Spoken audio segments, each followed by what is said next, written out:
Everyone, Devo here from the United States. Everyone hit the like and share button before we move further forward in this, please. It's really important to the channel to hit the like button, share this with your friends and family. Arsenal have been defeated. Early defeat for you as well, being so early in the morning over there in the States. What was your take on the game, mate? Well, first things first, for everybody that's never played goalkeeper out there, which I have on a high level, goalkeepers are supposed to bring their knees up to defend themselves. And if Maupay had taken a knee to the ribs, it probably would have protected Leno. So I got a kind of fault burnt for not protecting himself there, but it was a dirty play. I mean, if you run into a keeper who already had his hands on the ball, it should have been a yellow card. I agree it should have been a yellow card. I agree that it was dirty. I agree that it was foul play. I agree with all of that equally. But what you've just said there is goalkeepers have basically got a free pass in football to smash any player they want with their knees, and they never get in trouble. So why would you not do it? It was a weird decision from him, but I don't think it's a big enough turning point in the game to Arsenal's problem was they couldn't hold on to the lead. What do you think went wrong? Because you got the lead. You played okay. You know what think went wrong? His name's Matteo Guendouzi. You play a pivot of Ceballos and Guendouzi, and you expect to get run over. Neither one of them is a CDM. You know, neither one of them understands the position. Neither one of them knows how to play a pivot. You know, no true number 10. You're basically trying to plug Bukayo Saka into whatever position he can fit on the pitch. I don't know what he plays at this point, but I know that wherever he is, he's great.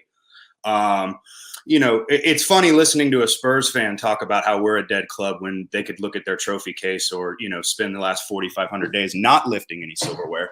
So talk about dead clubs, mate. Shut the fuck up. Anyways, you know, moving on, we probably need to sell a lot of stuff. I mean, I'm praying for Aliko Dangote to come in because, you know, Kroenke's assets in LA are costing him out the wazoo. That stadium's never going to get done. So I'm hopeful that Arsenal can be sold. I mean, that's literally the only thing that I see as helping us right now. Or, you know, everybody wants to be up in arms about, you know, Ozil's contract or will Aubameyang stay or sell them all. Fuck all of these. Like, no player is bigger than this badge.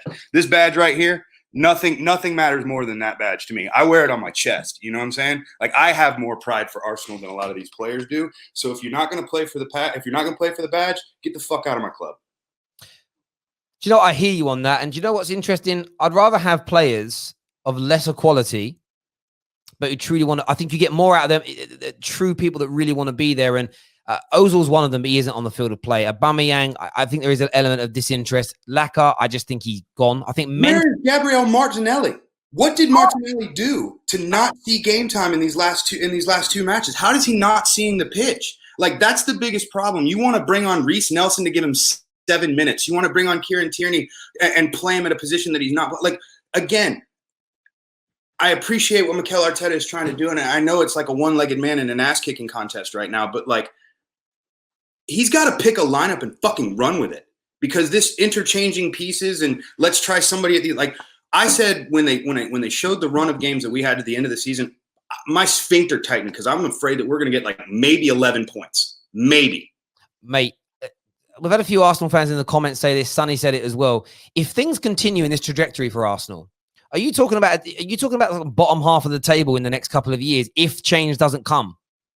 It all depends on what that change is, you know, because the change to me is getting players, like you said, maybe a tier down. We don't need to get the guys that like, honestly, man, the whole buy of Pepe, I would have rather spent 72 million pounds on 3 defenders, 3 25 million pound defenders that could have come in. I mean, we got Rob Holding fresh off an ACL injury. We've spent way too much on Socrates, who's a yellow card and red card waiting to happen. David Luiz is shit, needs to disappear. Kieran Tierney hasn't been healthy all season. Bukayo Saka is not a left back. You know, who else is in there? Mavropanos can't stay fucking healthy and has been loaned out. You know, like, it's threadbare. It's threadbare and it's poor spending. 35 million for Shkodran Mustafi with no other teams bidding. Do you know what's interesting as well with all of that? In the last 5 years, you've only spent £30 million less than Liverpool. And it is about sensible spending. And I'm not saying he's going to make you Premier League champions, but Tyrone Mings is better than all your centre-backs. And he was available for £25 million. You're 100% correct. I've said it all along. Abdoulaye Doucouré would work wonders in this Arsenal midfield. Another name that you like, let's talk about that. How much did Sadio Mane cost Liverpool? 27 million, I think. Bingo. And he's worldy. How much are they going to sell him to Real Madrid for?